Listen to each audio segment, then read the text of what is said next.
ሰላም ጤና ይስጥልን ውድ የረመጥ ሚዲያ ቤተሰቦች እንደምን አላችሁ? ይህ ረመጥ ሚዲያ ነው። የሰዓቱን አበይት ወሬዎች ይዘንላችሁ ቀርበናል። በቅድሚያም አርዕስተ ወሬዎቹን ወደ እናንተ እናደርሳለን።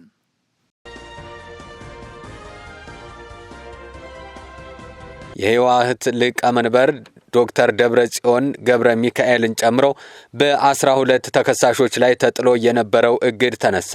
የታጠቁ ቡድኖች አሸባሪዎችና ወንበዴዎች በቀጥታ ወደ ሀገሬ ውስጥ እየገቡ ተቸግሬያለሁ ያለችው ሀገር ድንበሬን በግንብ አጥር ግጥም አድርጎ ማጠር ያስፈልገኛል ብላለች።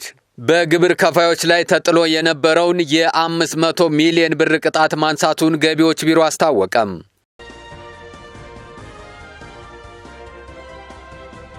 ወደ ዝርዝሩ እናልፋለን። እስከ ዝግጅታችን ፍጻሜ ድረስ ቆይታችሁን ከኛ ጋር እንድታደርጉ በአክብሮት እንጋብዛለን። ላይክ፣ ሼር እና ሰብስክራይብ እያደረጋችሁ አብራችሁን ቆዩ።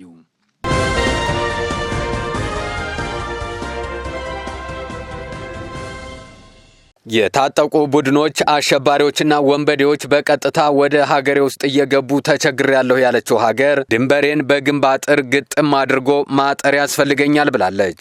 የናይጄሪያ የጸጥታ ችግሮችን ለመቅረፍ የድንበር አጥር እንዲገነባ የሀገሪቱ የመከላከያ ሚኒስቴር ጠየቁ።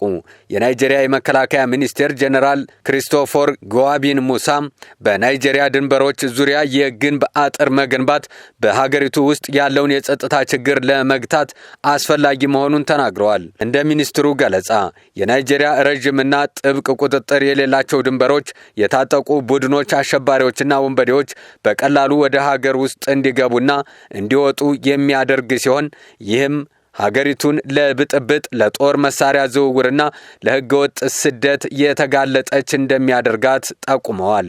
የግንብ አጥር ከዘመናዊ የቁጥጥርና የድንበር አስተዳደር ስርዓት ጋር ተዳምሮ የጸጥታ ተቋማት ድንበር ተሻጋሪ ችግሮችንና ስጋቶችን በተሻለ ሁኔታ ለመቆጣጠር እንደሚያስችላቸው ሚኒስትሩ ሞግተዋል።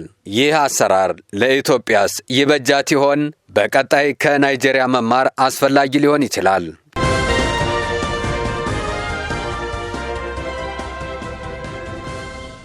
የህወሓት ሊቀመንበር ዶክተር ደብረጽዮን ገብረ ሚካኤልን ጨምሮ በ12 ተከሳሾች ላይ ተጥሎ የነበረው እግድ ተነሳ።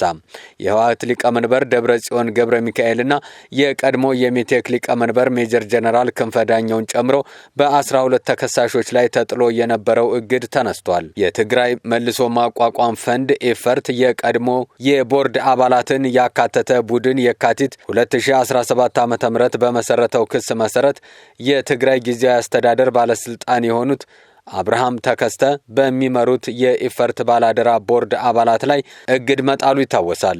ሆኖም ተከሳሾች ህጋዊ ዕውቅና ባለው የኢፈርት ምክር ቤት የተመረጡ በመሆናቸው እንዲሁም ጉዳዩ በማዕከላዊ ፍርድ ቤት ሳይሆን በአስተዳደራዊና በወረዳ ፍርድ ቤት መታየት አለበት የሚል የክስ መቃወሚያ ተከሳሾች አቅርበው ነበር። የመቀለ ከተማ ማዕከላዊ ፍርድ ቤትም ይህንኑ የክስ መቃወሚያ ከመረመረ በኋላ ጥር 1 ቀን 2018 ዓ.ም በዋለው ችሎት በ12ቱ ተከሳሾች ላይ ተጥሎ የነበረውን እግድ ማንሳቱን አሳውቋል። ፍርድ ቤቱ በኢፈርት ውስጥ የተፈጠረው ውዝግብ አስተዳደራዊ ጉዳይ መሆኑን በመግለጽ በአስተዳደራዊና በወረዳ ፍርድ ቤት እንዲታይ ትዕዛዝ በመስጠት የክስ መዝገቡን መዝጋቱ ተገልጿል።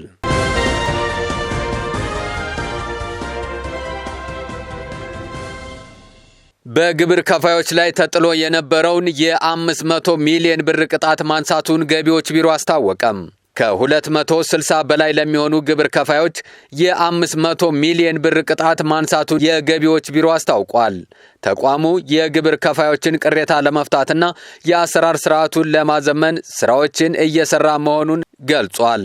ዘመናዊ ቴክኖሎጂዎችን ጨምሮ ቢሮው ቅሬታዎችን ለመፍታት መሰል ችግሮች እንዳያጋጥሙ ለማድረግ 24 የሚሆኑ አዳዲስ አሰራር ስርዓቶችን ዘርግቶ ተግባራዊ ያደረገ መሆኑን የቢሮው የኮሙኒኬሽን ዳይሬክተር የሆኑት አቶ ሰውነት አያሌው መናገራቸው ተዘግቧል። በተለይም አግባብ ባልሆነ የታክስ አስተዳደር ውሳኔ ቅጣት ተጥሎባቸው የነበሩ ከ260 በላይ ግብር ከፋዮች ከ500 ሚሊዮን ብር በላይ የሚገመት የቅጣት ክፍያ እንዲነሳላቸው ተደርጓል ሲሉም አስታውቀዋል። ቢሮው አሁንም የግብር ከፋዮችን አቤቱታ በማዳመጥና ችግሮችን በውይይት በመፍታት ረገድ ትኩረት ሰጥቶ እንደሚሰራ ማስታወቁ ተዘግቧል።